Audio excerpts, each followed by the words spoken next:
Et salut à toutes et à tous, c'est Dark Vigilante et bienvenue pour alors oui, déjà avant toute chose, je sais, ça fait 3 semaines que j'ai pas fait de vidéo et j'entends déjà aller pourquoi. Pour une raison toute simple, c'est que j'ai pris deux semaines où en fait je travaillais en centre aéré et maintenant je travaille à la FNAC. Donc c'était un petit peu long à goupiller tout ça parce que le centre aéré on a des horaires un peu durs, tout ça.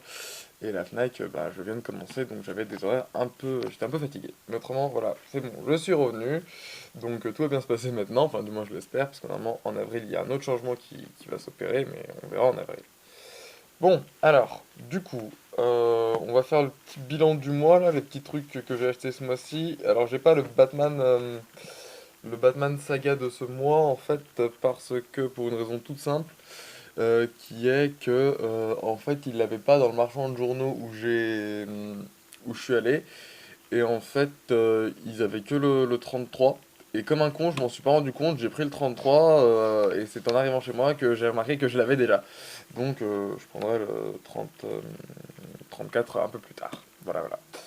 Alors on commence par les achats non kiosques. Alors en librairie ce mois-ci j'ai acheté Thunderbolt Prélude, donc autrement dit Dark Avenger Prélude, ils appellent ça comme ça, même si c'est Thunderbolt, mais bon, ça, on s'en fout. Qui rassemble pas mal d'épisodes, si je dis pas de conneries, c'est les épisodes 115, enfin ouais, alors un peu plus que les 100 épisodes 115, c'est les épisodes 110 à 121. Et c'est plutôt pas mal, j'avoue. C'est plutôt bon de voir les Thunderbolts de Norman Osborn en action. Donc, Radioactive Man, Swordman, Sandbreed, Opal, Penance, Bull Eyes et Venom. Supervisé tout ça, bien sûr, par Norman Osborn, le bouffon vert en personne, qui a un peu du mal avec cette double personnalité. Alors, c'est bien écrit, chaque personnage est vraiment important, pas spécialement mis de côté, notamment Bull Eyes. J'adore ce qu'il lui a l'entretien qu'il passe avec Norman Osborn. Venom, je l'ai trouvé un peu mis de côté, malheureusement, c'est dommage. Je trouve que c'est un membre phare, mais c'est très très bon, il est très bien dessiné par contre. Alors c'est Mike Deodato Jr. au dessin et c'est Warren Ellis au scénar. Et c'est plutôt bon. On a de très beaux dessins, notamment de Norman Osborn. Attends, j'en ai trouvé un qui était exceptionnel. Voilà, celui-là. Celui-là, il est vraiment bon, quoi. Donc non, le scénario est pas mal, alors, du coup ça se passe pendant Civil War, et c'est une équipe mandatée par le gouvernement, dirigée par Osborn, qui a pour but en fait comment dire, de capturer, même d'utiliser la force létale on va dire, sur les super-héros qui ne sont pas encore recensés, genre Jack Flag, Style Spider, etc. Des héros très méconnus on va dire pour les non-initiés au Marvel Universe. Mais c'est très très bon, la psychologie de membres de la Thunderbolt est bien exploitée, bien que c'est tous des vrais salauds, notamment je pense à Opal, qui est pas mal. Non voilà, c'est un bon Marvel, franchement je vous le conseille, je vous le conseille. On passe ensuite à quelque chose que j'attendais depuis très longtemps, très longtemps, c'est Gareth Ennis présente Hellblazer. Enfin c'est arrivé, enfin le retour de la bonne vieille série de John Constantine, qui sera donc une série en trois volumes, qui coûte 28 euros chacun, dans la gamme Vertigo Signature. Donc c'est comme le titre l'indice, scénarisé par Gareth Ennis, et le dessin. Alors il y a plusieurs épisodes, donc il y a plusieurs dessinateurs. Mais je vais vous dire ça tout de suite. Hop là. Alors, au dessin, on a William Simpson, Steve Dillon et David Lloyd. Alors, pour ceux qui connaissent, William Simpson, il a dessiné sur Judge Dredd, et Steve Dillon et David Lloyd, ils ont dessiné pour V pour Vendetta. Donc alors, dans ce tome, qu'est-ce qui se passe? Donc c'est John Constantine qui, après avoir affronté maintes démons à Londres, il est aujourd'hui enquêteur dans le paranormal, et il doit aujourd'hui faire face à son cancer.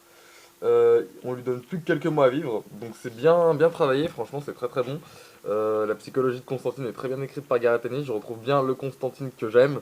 Le mec qui sait qu'il... C'est marrant, un truc qui m'a beaucoup fait rire, c'est qu'il sait qu'il est condamné donc, dès les premières pages, et, euh, et en fait il continue de fumer, donc c'est plutôt énorme. Alors je crois, j'ai pas dit le nombre d'épisodes que ça rassemble, mais ça rassemble les épisodes 41 à 56, donc les deux premiers volumes, donc Hellblazer Dangerous Habit, donc Manie Dangereuse, et Hellblazer Bloodline, donc ligne de sang. C'est très bon, c'est très très très très très très très bon.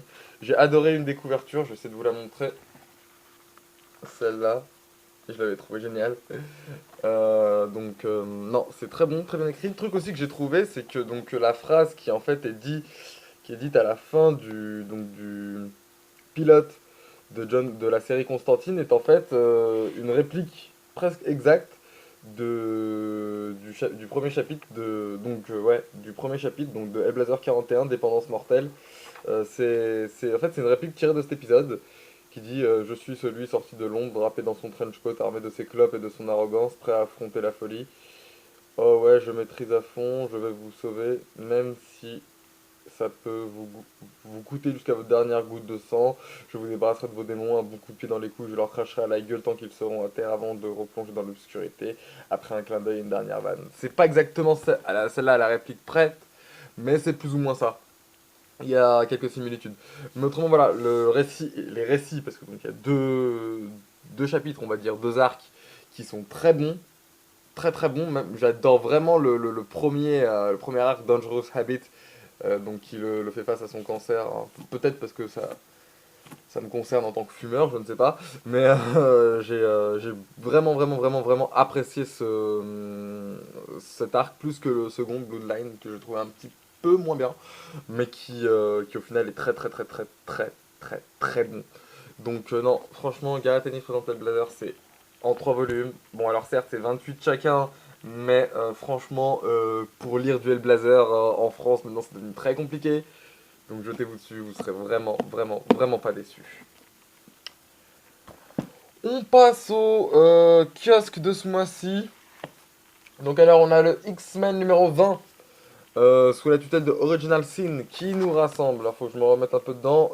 L'épisode 27 de All New X-Men. 22 pardon, de Uncanny X-Men, 23 de Uncanny X-Men lié à Original Sin, l'épisode 3 de X-Force et l'épisode 3 de Cyclope. Alors je vais pas m'étendre sur les kiosques étant donné que ça remonte assez loin, mais dans le principe, le All New X-Men est très bon. J'ai beaucoup apprécié ce All New X-Men, donc il nous ramène une équipe de X-Men du futur qu'on avait déjà pu voir dans, comment il s'appelle, Battle of the Atom. Donc non, j'ai vraiment, vraiment, vraiment, vraiment bien apprécié. Le X-Men est vraiment très bon. Bendis est toujours très, très, très, très, très, très bon au dessin. Au scénario, pardon, excusez-moi, et Stuart Timonen, justement, au dessin, fait toujours un très bon travail. J'ai plus de pages là qui me reviennent en tête, mais déjà, quand on peut voir ce personnage-là, là, je trouve que c'est très beau. Ensuite, on passe à, comme je dis, Uncanny X-Men 24 de Bendis et Bachirito au dessin. Donc toujours Bendis au scénar. Et je trouvais ça bien. Les dessins sont pas trop mal. Mais du coup, c'est Uncanny Avenger, c'est l'arc Uncanny Avenger vs Shield. Et du coup, j'aime beaucoup ce petit côté-là, étant donné que depuis quelques temps, les mutants dans l'univers Marvel depuis AVX sont devenus un peu mauvais. On a ensuite donc le Brian Michael Bendis, enfin le testament de Charles Xavier, donc le Uncanny X-Men 23 de Bendis et de Anka, pardon, excusez-moi. Alors ça, je l'ai pas trouvé extrêmement intéressant. Je l'ai trouvé sympathique, mais sans plus, quoi. C'est pas l'épisode qui m'a marqué. Moi, le testament de Charles Xavier, je m'attendais à un truc de fou. Et au final, j'étais un peu déçu. On a ensuite X-Force et Cyclope, que je ne peux pas vous en parler, tout simplement, parce que je les ai pas lus, parce que ça ne m'intéresse pas. Voilà, voilà. Ensuite, Spider-Man, donc 2. C'est redevenu Spider-Man. Donc alors, avec les épisodes 3 de The Amazing Spider-Man, le Original Sin, épisode 4 de Amazing Spider-Man 2099, épisode 2, Spider-Man 2099, épisode 2, on a un focus sur les New Warriors, et on a Retour des New Warriors, partie 2 et 3. Donc le Amazing Spider-Man 3, Esprit de Vengeance, je l'ai vraiment adoré. J'ai trouvé ça vraiment super cool. Alors je crois que c'est Ramos au dessin, mais je veux pas dire de bêtises. Oui, c'est Ramos au dessin et Dan Slott au scénar. Et j'ai trouvé ça génial, quoi. J'ai trouvé que Black Cat était vraiment très bien dessiné. Hein, j'ai vraiment adoré. Au niveau du scénario, c'est toujours Black Cat qui veut se venger de Spider-Man par rapport à ce que Octo Octavius lui a fait. Et donc du coup, bah, Peter essaie de s'expliquer et au final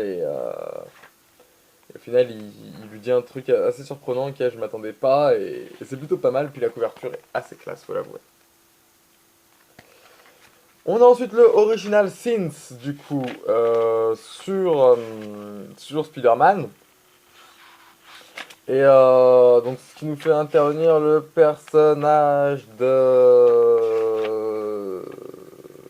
comment Silk, qui veut dire soit en anglais il me semble. Et au final c'est pas mal. C'est toujours Ramos au dessin, donc les dessins pas de problème, hein.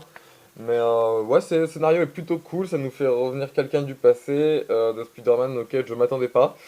Euh, et, euh, et au final, c'est plutôt bon. Puis la fin, le cliffhanger de fin est plutôt cool. Donc ça laisse présager de nouvelles choses pour Spider-Man.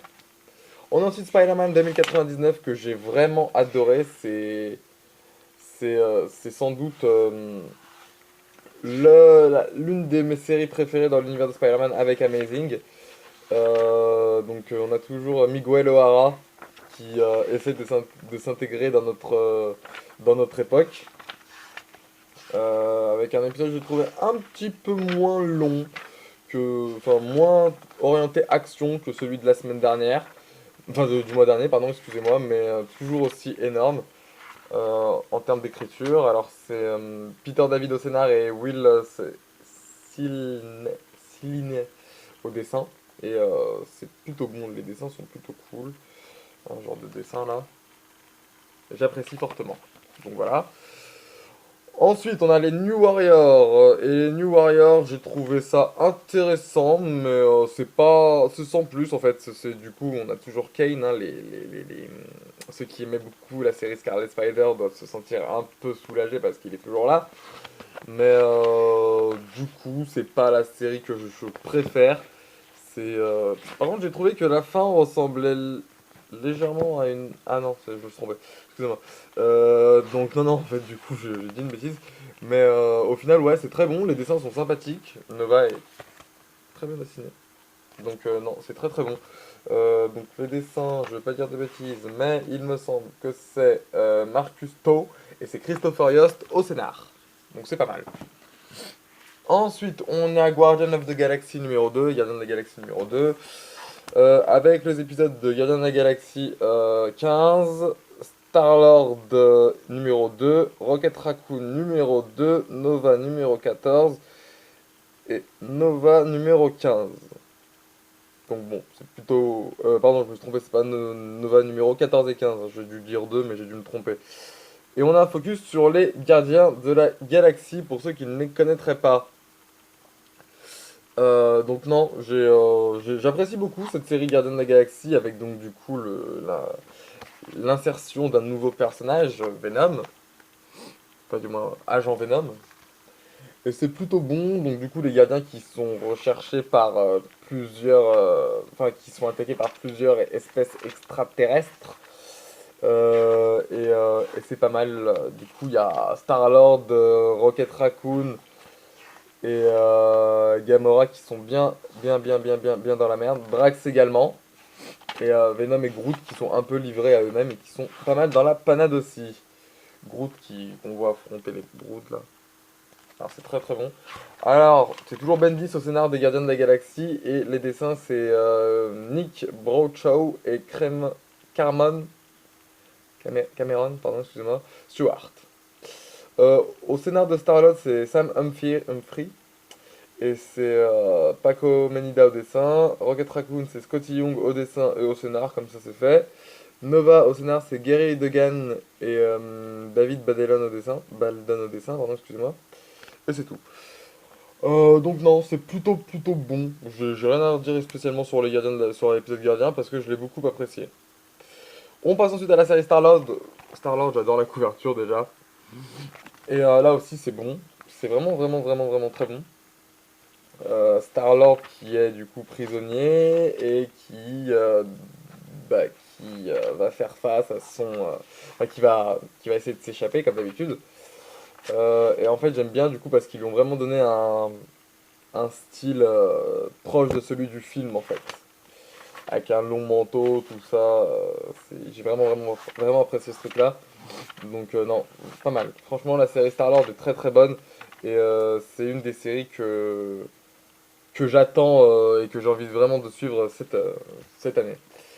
On a ensuite la série Rocket Raccoon où il est en prison, toujours accompagné de Groot et toujours aussi vénère. Ah non, Rocket Raccoon, faut vraiment pas l'emmerder. Donc voilà. Mais c'est une série que je trouve qui a un graphisme très enfantin, très cartoonesque. Mais voilà quoi, c'est pas une série, enfin c'est pas ce à quoi je m'attendais, mais j'apprécie.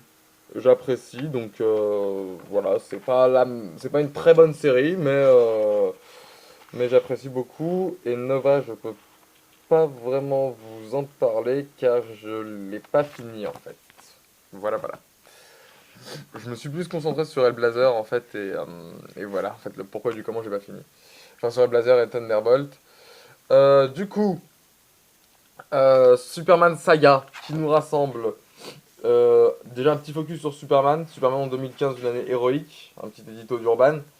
On a l'épisode 32 de Superman, l'épisode 7 de Superman Unchained qui fait son retour, l'épisode 12 de Batman Superman, l'épisode 32 de Action Comics toujours sous Doomed, et l'épisode 9 de Superman Wonder Woman toujours sous Doomed. Alors j'ai vraiment apprécié l'épisode de Batman contre Superman qui fait encore une fois intervenir la Terre 2. J'ai trouvé ça vraiment génial. Du coup de revoir le passage sur la Terre 2 et de voir le Superman et Batman de la Terre 1 réagir sur ce qui s'est passé sur la Terre 2. Alors du coup j'ai également lu le Geoff Jones et Romita Jr. Enfin le Superman de Geoff Jones et Romita Jr. Et c'est pas mal, hein. C'est vraiment pas mal. Bon, alors les dessins de Romita Junior, si vous en avez jamais lu au début, ça va vous faire un peu peur. Mais je trouve qu'en fait, il s'est plutôt amélioré. Donc c'est pas mal. On a un gros parallèle, mais alors un très gros parallèle avec Krypton. Ça n'a pas de rapport avec Krypton directement, mais comment c'est une retranscription de Krypton, c'est impressionnant. Et c'est vraiment super cool en fait. Alors Superman Unchained, Superman est toujours dans son combat contre Wraith, surhomme, enfin premier surhomme des États-Unis en gros. Et enfin du moins, au début c'est plus Batman et Wonder Woman, et en fait j'ai l'impression, de par les dessins de Jim Lee, qui se battent contre Darkseid. On dirait un petit peu Darkseid je trouve. Et au final non, c'est pas mal. C'est pas mal, mais par contre c'est bagarre.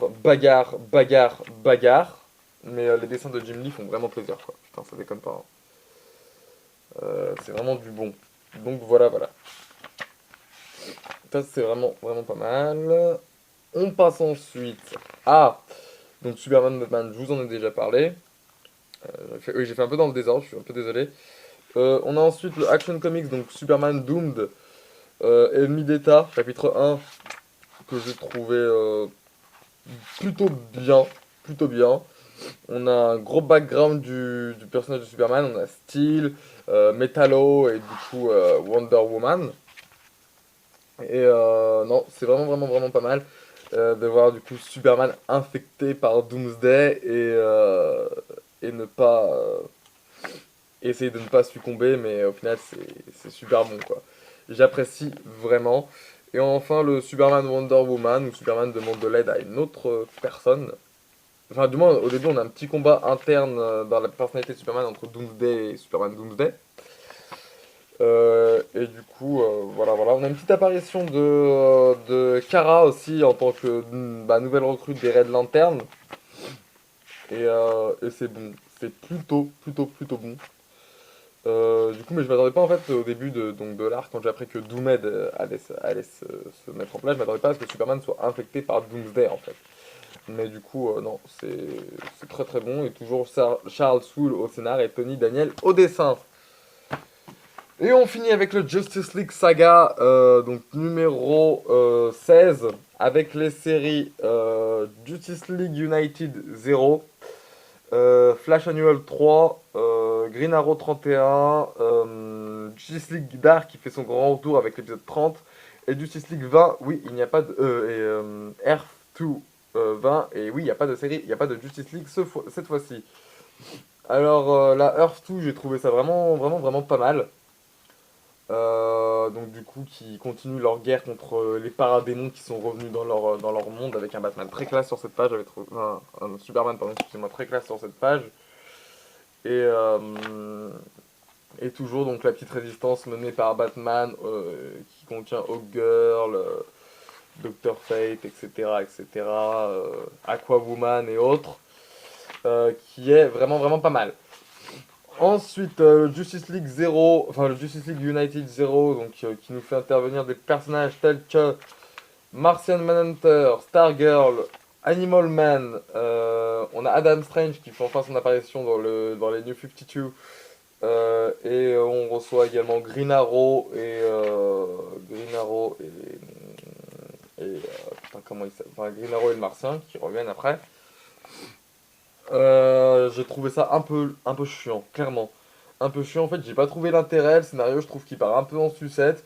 À la fin, on a Hawkman qui apparaît juste vraiment pour dire bonjour et qui va se frapper contre leur nouveau Lobo. Là, j'ai trouvé ça vraiment bof. Enfin, je suis un peu déçu. Je l'avoue clairement, je suis un peu déçu. Je m'attendais à mieux.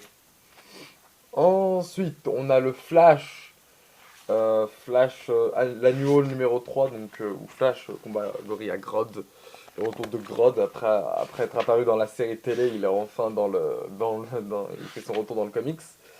Donc ouais, j'ai trouvé ça vraiment très bon. Je me suis remis à Flash et franchement, j'apprécie vraiment cette nouvelle série. Donc franchement, la série Flash, j'adore vraiment. Donc je sais plus qui est au dessin ni est au scénar. Alors c'est... Les dessins, je les trouve vraiment très jolis maintenant. Alors c'est... Ah, c'est Brett Bruce qui est au dessin pour le Flash du futur et c'est Ron Ferres qui est au dessin pour Flash du présent. Mais je trouve que les dessins sont vraiment très bons, très bons.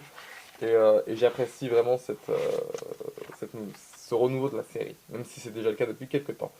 Green Arrow, Outsider War, chapitre 6, prise de guerre, c'est une tuerie. Cette série est toujours autant une tuerie. Je peux que vous la conseiller parce qu'elle est vraiment très bonne. Donc du coup, toujours la guerre entre Komodo et... enfin, ouais, les outsiders, quoi. Donc il y a tout le monde, Komodo, Kitana, Oliver et Robert, son père. Et c'est toujours très bon, les dessins c'est toujours une claque. Les dessins comme ça c'est ultra joli. Donc voilà. Mais au final, j'attends vraiment la suite, un autre arc, parce que je trouve que voilà, ça commence, c'est très bon, c'est une tuerie monumentale, mais j'aimerais bien un autre arc. Et on passe ensuite à Justice League 30, qui se passe après ce qui se passe donc dans l'arc Justice League Blind. Donc il nous montre un Constantine un peu dépité d'être fait larguer par Zatanna et son équipe. Mais voilà quoi. Au final, j'ai trouvé que c'était un épisode qui traînait un peu en longueur. Et sur la fin, qui part carrément en sucette. Mais c'est bon. Mais j'attends vraiment la suite. Parce que je trouvais que c'était juste nous jeter un petit teaser de ce qui allait arriver. Voilà. Et on passe à la sortie DVD comics de ce mois qui est Les Tortues Ninja. Que j'avais bien apprécié au ciné et du coup bah j'ai décidé de le racheter en DVD parce que je trouve que c'est un bon film sur les tortues, c'est plutôt sympathique et je peux que vous le conseiller parce que c'est vraiment très bon.